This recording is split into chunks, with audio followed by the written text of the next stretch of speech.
Hello, hello, everyone. Happy Wellness Wednesday. I hope everyone's day is going great.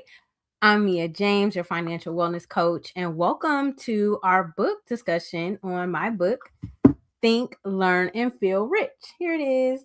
Awesome. So, if you need to grab a copy, you can go to thinklearnandfeelrich.com or you can buy it on Amazon. So welcome in. Let me know where you are joining me from. It's so great to have people already in the room. Remember to like, subscribe, and share because so many people need to have these conversations. Hello, Jen. Jen is Black on the Platform, everyone. If you don't know her, if you are a business owner, Black owned, and you have a Black owned business, please check out blackontheplatform.com and go get your business listed. All right. Well, tonight's conversation is on one of my favorite topics, which is insurance. And I know a lot of people think insurance is boring, but it really doesn't have to be. Oh, Jen, how's my audio? Because I'm trying out a new microphone. I think you can hear me. Okay. Hey, Natasha, welcome in. Welcome in. Let me know where you all are joining me from in the chat. If you don't know how to access the chat, I recommend that you, thank you, Jen, that you actually go onto the YouTube app, or if you're on your desktop, the chat, it'll say live chat, and then you open that box and it should open up to your right, I want to say. But I'm on a Mac, so who knows? Yeah. So hopefully you can join. I did not get the pink one just yet, Jen. So Jen was helping me get the pink one. I had one that has been sitting on the shelf for years, and I decided to use the one I have. So hello, you know me, just trying to save a little money here and there.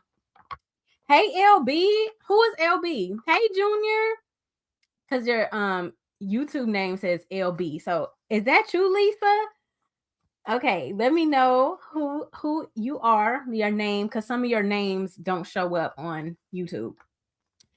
So Lawana, welcome. So glad to have you on tonight. So for everyone who has a copy of my book, we are on chapter 7, which is page 62. And even if you don't have the book, don't worry, I'll be reading excerpts. But if you don't mind getting the book, I would love that because sneak peek for you all, because you come to my YouTube live, I am going to officially launch something major on my anniversary of Beyond the Busyness, which is actually on Valentine's Day. And proceeds from the book sales will go towards that special thing. Some of you know what it is already, so but some of you don't. So if you do buy the book, and starting in February, proceeds will go towards a very wonderful cause. All right, so let's jump in. Also, if you have not been to my website, it has been revamped and I have a quiz on there for you to take. And it is a retirement clarity quiz. So if you want to check it out, go to beyondthebusiness.com and I will let you know exactly where you need to be. Okay. So chapter 7. So we're on page 62. So how many of you, let me know in the chat if you've heard of the concept of being your own bank, family banking, or infinite banking. Put a 1 in the chat if you have heard of that. Let me know. So basically what this idea involves is using your cash value that you build up in your life insurance policy, and you can either withdraw cash tax-free or you can take loans out. Okay. So this is a concept you've probably seen all over TikTok, Instagram, et cetera, et cetera. And I'm going to talk to you about how that works today.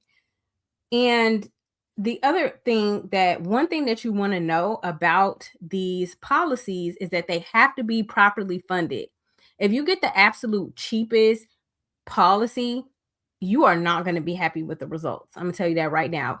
And that means that it was not designed properly and it was not properly funded. So I never want you to go into a situation and you do not realize that what you have is not going to get you the results that you want. Okay. So let me know in the chat. I don't see the chat moving tonight. How many of you know about infinite banking, be your own bank, family banking? Anybody familiar with that concept? Seen some advertisements about it? Let me know. So the second thing is, I want you to understand, because many of you already have life insurance, I want you to understand that life insurance has evolved. So life insurance today is not the same thing as our grandmother's insurance. Hey, Olympia, welcome. Yes. Okay. Excellent. So, I'd love to hear from you, Olympia. What have you heard so far about infinite banking? I always like to know what people have to say. Welcome back, Deborah. So glad to have you back. So, life insurance has evolved, family. So, back in the day when our grandparents had life insurance, a lot of times it was term, right? Meaning that life insurance policy, as long as it was paid up for either 10 years, 20 years, 30 years, right? And then after 30 years or whatever, after the term was up, you got this bill. Like, if you want to continue, this is how much it is now. And a lot of times people are like, I cannot afford this anymore. Or they had a burial policy and it was just enough to get them in the ground, pay for the funeral, and nobody got an inheritance. And in order for it to be used, somebody had to pass away, right? So this is the traditional concept of insurance. But we're going to talk about how insurance could be a lot more fun, and it's something that you can use while you're alive. Yes, Jen, it is.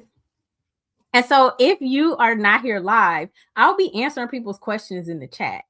And so make sure you come live, because any questions you have, we can definitely answer them as we go. So Olympia says, yes, absolutely. With cash value life insurance, you can absolutely, quote unquote, be your own bank, right? Very good, Jen. I'm glad you are ahead of the game. So we're on page 63 now. I'm doing a high level summary here. So I want to give y'all some startling statistics. How many of us know that 100% of us are going to pass away? Right? Yes, right? 100% of us are going to pass away. But 40% of adults do not have any life insurance. And what does that mean for your loved ones that you actually leave behind? Okay. So let's just say you're a parent and you have young children or a spouse that depends on your income. How will that impact them? Or let's just say you have some insurance, but your family can only survive off of that insurance policy, the proceeds, for a year, right? And so that can leave your family in a very precarious situation if you're underinsured. And millions of people are inadequately assured. Millions of people, they're like, oh, I have life insurance through my job. But the question is, what happens to your policy when you no longer work there? If you're not military, or if you don't have lifetime benefits, meaning that even once you retire, you carry that policy with you. And I'll tell you all for myself, because I've changed jobs so much, page 63, because I've changed jobs so much, I've shredded so many life insurance policies, y'all. Every time I left that job, that life insurance was gone. Hey, Kathleen, welcome from Seattle. Awesome. Yes, we are actually reading my book, which is Think, Learn, and Feel Rich. And you can go to thinklearnandfeelrich.com. I will put that on the screen for you all and order a copy, or you can get it faster on Amazon, because if you get it from me, then I have to mail it to you. And if you all have questions about this topic tonight we're going through chapter 7 on insurance. Please do not hesitate to put the questions in the chat. So if you want to ask something about your policy that you already have, this is the website, thinklearnandfeelrich.com. Okay, so you can grab a copy of the book, or from me, or you can go to Amazon and it'll go fast. Okay, excellent. Ooh, hey, say what? I like that. That's cool. What's your name? Awesome. No, it is not recorded just yet, Kathleen. It is only hard copy. Yes, or paperback. You leave that behind. That is right, Jen. All right, so let's keep on going. We're on the bottom of page 63. I'm going to read this to y'all because y'all need to understand this. Typically, we are most familiar with, especially if you have insurance through an employer, a term policy. Okay. And that means that for a term, which is like 10 years, 20 years, 30 years, your life insurance is going to cost the same amount monthly, quarterly, or annually until the end of the term. The end of the term is whatever that number is. It's usually very affordable, maybe between $10 and $50 a month, depending on the amount. Sometimes it's more, sometimes it's less, right? It just really depends. Everybody's situation is different. And it also depends on your age and your health.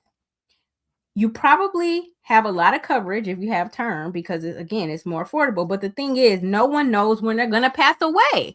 So, like my parents, they outlived their term policies. So guess what? They out here willy-nilly, y'all, without insurance. And I was like, y'all better keep 50 grand in the bank that you don't spend, because if we have to take care of final arrangements, we're going to need some cash to do that.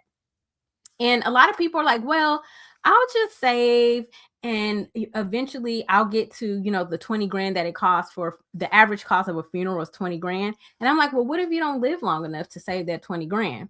But if you have a life insurance policy, whether you don't necessarily, you may not even have to pay into it that much. If you pass away within, 5 years or so, you haven't nearly touched 20 grand.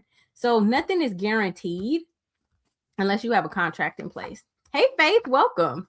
So let's move on. We are now on page 64.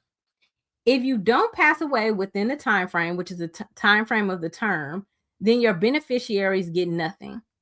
So that I'm yes, that is me and my sister. Our parents, they outlived we're like, congratulations, you have outlived your life insurance. Hooray. So it's not gonna be on me and my sister. And the cost of insurance rises significantly at the end of the term because you are older and who knows what your health is going to be. So guess what, y'all, everybody don't qualify for life insurance. People, you can get declined. So if your health is not great, and depending on, the combination of your age and your health, you can rule yourself out. So the earlier you get it, meaning the younger you are and the healthier you are, the better your chances are of being approved and the more affordable it will be, no matter what type. And this doesn't apply to employer-sponsored insurance, okay? So that's important to you. Yes, Deborah, I'm an agent. So this is Deborah's question, so I'm gonna put it up for you. She was like, do you have an agent that you can refer? Yes, me. So there is a QR code on the screen, and you can schedule an appointment right there, and I will be happy to assist you with life insurance needs. So you can get policies from $5,000, right? Because some people just need a nominal amount, like if you want to be cremated, all the way to multiple millions of dollars. It just really depends on your needs, and there's no cookie cutter approach. I don't do a cookie cutter approach. Sounds good, Deborah. I'll be on the lookout. So let's keep on going. Let's talk about, this is my favorite part right here, page 64, living benefits. Okay, living benefits. So how many of you, I know Natasha, I know Jen, and I know some others here. How many of you are familiar with the Rockefellers and how they funded their estate plan? Let me know in the chat. Put a 1 in the chat if you're familiar with how the Rockefellers keep their estate going on and on and on for multiple generations so that nobody is broke in their family. Anybody know in the chat? Let me know. Okay, so I know Jen, she knows. Anybody else? Who else is aware of how it's funded? Okay, so I'm going to tell you. So what they did is they used cash value life insurance, okay? And we're actually going to read that book next time after we finish with my book. What's up, Arrow? Peace. Arrow be on that beach tanning, y'all. So jealous. It's cold here in Brooklyn. So what happens is that depending... That's a whole conversation for another day. But essentially, long story short, we're actually going to break down what the Rockefellers did and how they use life insurance to fund their trust for generations. Okay. And that's what I want you all to be able to do as well. So let's keep on going. So let's talk about living benefits. So we're on page 64. The first living benefit is cash value. So this means if you grow money in life insurance policy, and this is a tax benefit, y'all, this is IRS code. This is not just something life insurance agents make up and tell you. It's in the tax laws. The money that grows inside of a life insurance policy if you fund it and structure it properly and fund it properly, can grow tax-free. So I'm going to use my life insurance policy, my cash value, to be tax-free money when I retire. So I'm going to pull that money out tax-free. Okay. The second thing that you can use your living benefits for are if you are, God forbid, diagnosed with a terminal illness. So what that means is that if you have 12 months or less to live, you can what they call accelerate the death benefit. So in certain cases, some carriers, depending on your age, will give you up to 90% of the death benefit if you are diagnosed with a terminal illness, so that you can continue to live. And of course, you'll have medical expenses in certain cases, but of course, you still have to live. So you can actually tap into life insurance with living benefits and get some in case you're diagnosed with a terminal illness. Oh, I see a question. I love questions. How does this work with SSI and Enable account? If you know what Enable is, I remember that when I was helping a client that had a special needs child. Well, when you say how does this work with SSI, meaning how does the life insurance with the cash value work with SSI? I just want to make sure I answer your question. But if I'm answering properly, it does not impact at all. It has nothing to do with one another. But if that is not what you're asking me, then let me know. Okay. So the next part of life insurance, the living benefit, I should say, is that we're going to go, it's on the bottom of page 65, bottom of page 65. If you're diagnosed with a chronic or critical illness, those are things like heart attack, stroke, cancer, or any type of illness that you may be treated for, but is not going to go away. Because, with a heart attack, it could be a one-time incident, but of course, you have the recovery process. But chronic might be something like lupus, for example, like you're living with it and dealing with it on a daily basis. And so you can also accelerate the death benefit if you have any of those conditions, right? Of course, you have to be diagnosed by a doctor and you have to turn in a claim. But other than that, that is a bucket of money that you have so that it doesn't impact your other assets. Because like I mentioned last week, I had a client whose parents needed long-term care, and because they were well off, they had to pay for everything in cash. And so basically they ended up draining all their retirement assets, and eventually their child had to end up taking care of them because they basically ran out of assets because they were providing long-term care for the father. And so that leads me to my next point, which, sorry y'all, my book doesn't have page numbers. This is like my author copy. And I'm trying to get through this because I know insurance is a big topic. And again, drop your questions in the chat. Page 66, that's where I want to go now. What is long-term care? How does it work? Okay, so long-term care, all it means is that a doctor has said that you cannot perform 2 out of 6 activities of daily living. What are those things? That means like bathing, dressing, toileting, transferring, eating, and I always forget the 6th one. Oh, and cognitive impairment. Any type of cognitive impairment. If you cannot perform 2 of those on your own for 90 days or more, you're considered to need long-term care. Now, 1 out of 2 people over the age of 65 is going to need long-term care, but you do not have to be 65 plus to need long-term care. I had a friend who was 40 and needed long-term care because of her condition. So I got cash life insurance because I wanted long-term care. And I was just like, look, I have pre-existing conditions and I don't want to be a burden to my family because I don't have children. I am married, but again, I still don't want to be a burden to my husband. And guess what? He's not a medical professional. So if I need to have a nurse come into my home, or if I need to go into a facility because my husband, God forbid, he can't take care of me on his own, it might be too much for him.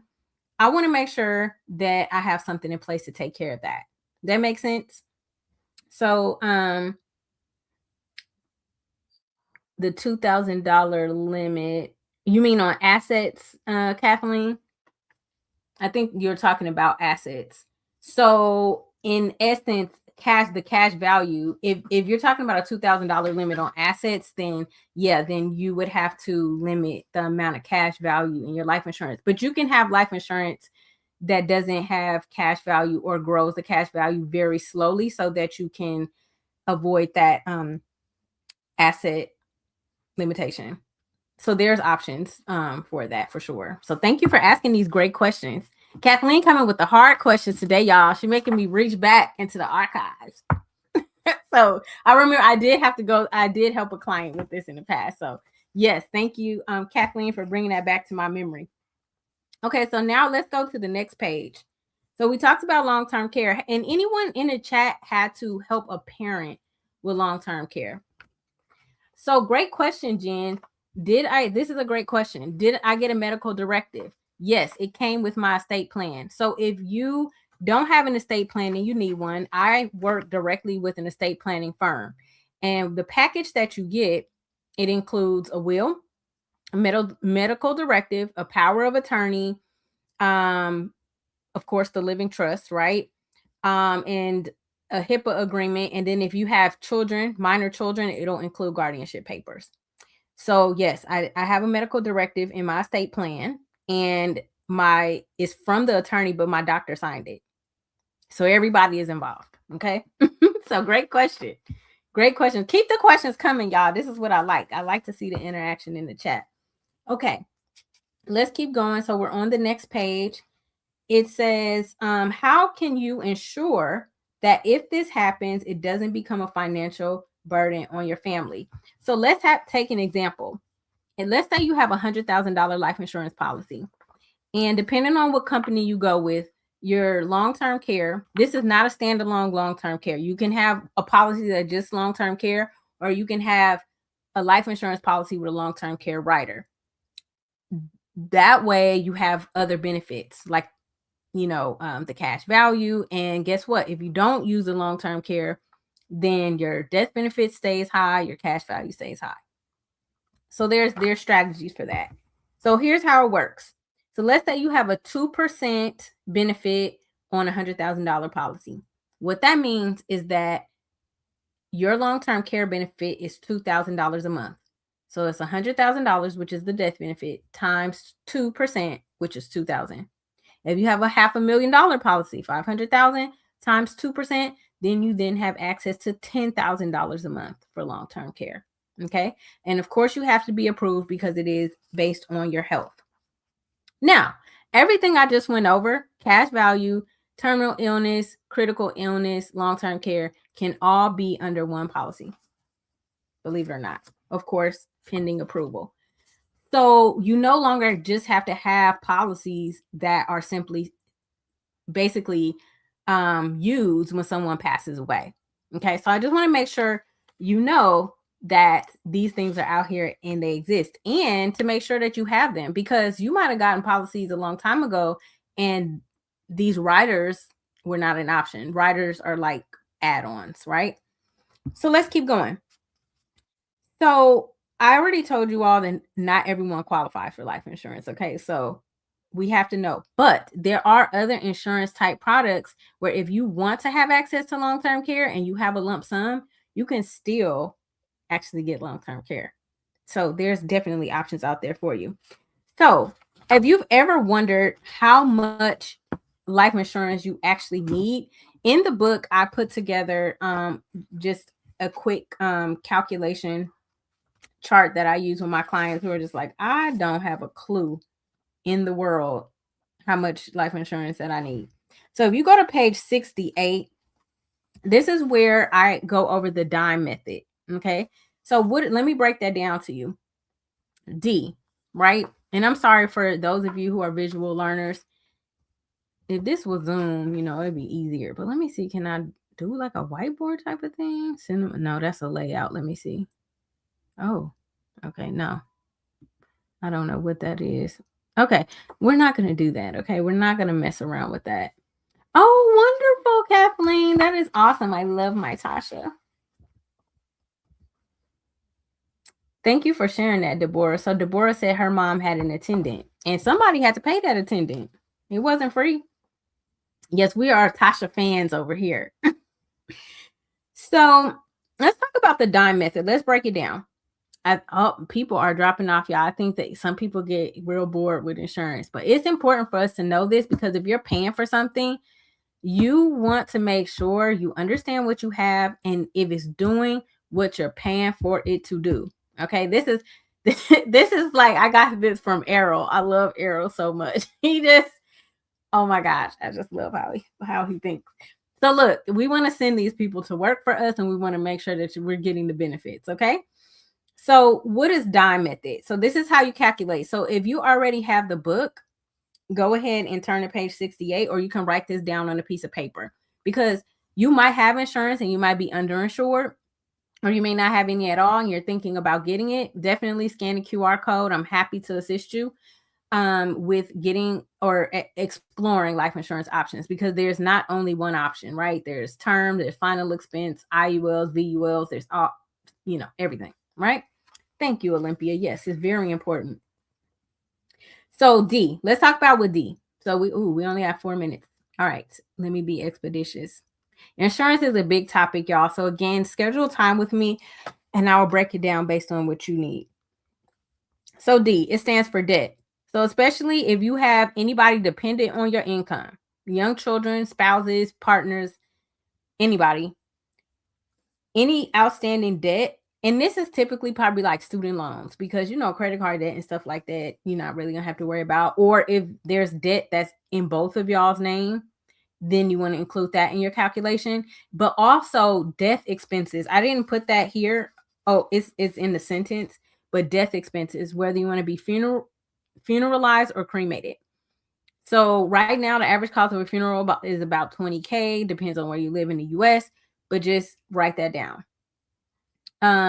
Yes, exactly, Jen. Let's put that on the screen for a minute. Let's soak that in right there. Oh, Jen, actually, you gave me an idea, and I did not write this down. You want to make sure that you know what's in your medical records, because I have had so many people be denied because they had no idea they had a certain diagnosis in their medical records, and that medical record caused them to be denied from insurance.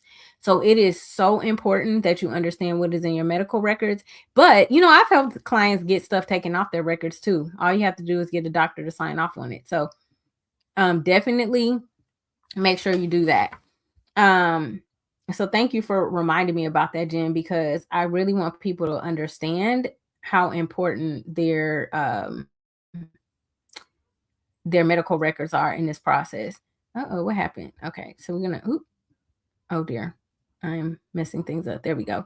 Okay, so oh, here we go. This is what I wanted. Okay, let's keep going. So the next thing is income or inheritance. So basically, if you have young children or a spouse depending on your income, the average in the insurance industry is like 10 years of your income, but not everybody wants to do that. You can do 5 years, 3 years, whatever you feel comfortable with. Or let's say your children are older or what have you. You may want to just use the I as an amount of inheritance. Let's say you want to give, you have 3 kids, you want to give them each 100 grand. So maybe you put 300,000 in that category. M is for mortgage. So if you have a mortgage balance, you could put that there. And E is for education. And this is, again, if you have young children and if anything happens to you before they go away to college, you can have an amount set aside for them. And then you can put that in your estate plan. So that is the dime method. And so what I encourage you to do is to kind of do this equation. That's your life work. Jen likes for us to have life work. And it is on page 60 or 70, excuse me. That's where you do your dime calculation. Also, you can go on Pacific Life. Pacific Life has a calculator. If you do Pacific Life, how much insurance do I need? You can do an online calculator if you prefer that route. And then here's some questions on page 71. We're going to wrap up here. Here's some questions that I want you to ask yourself about your current insurance. Number 1, what is the death benefit or face amount? How much will your beneficiaries get if you pass away? Oh, did I put this on here? I didn't. Here's one that's not in the book, but you need to know this. Please do your beneficiary check every year, because sometimes people get divorced, people remarry, the beneficiaries pass away, relationships change, and there has been instances where people's the person they divorced actually got their death benefit because they never changed the beneficiary. So please make sure you do that. It's the top of the year. Go through everything you have that has a beneficiary and make sure that's the person you actually want to be your beneficiary. How do I get a say? Wonderful question. This is a great question, Jen. So this is an estate planning question. So there's a set of paperwork that estate planning attorneys do for newly adult children. You can just get the medical directive and the power of attorney for her, and then you'll be good to go. So you can have in case you need to step in on her behalf. That is a great question. So I learned that from an estate planning attorney many years ago. A lot of people do that when their kids go off to college, because if something happens to your children while they're in college, they're an adult. So then while you're trying to get to your child and see what's going on, you got to fill out all this paperwork to prove that you say who you are. So yeah, make sure you take care of that. At least at minimum, medical directive, power of attorney. Fantastic questions. Let's keep going with the questions if you have any more questions. So let me tell you what questions you want to know or ask about your life insurance that you already have. So what is the death benefit or face amount? Does this amount stay the same or does it decline as you get older? This is important, especially if you have life insurance only through work.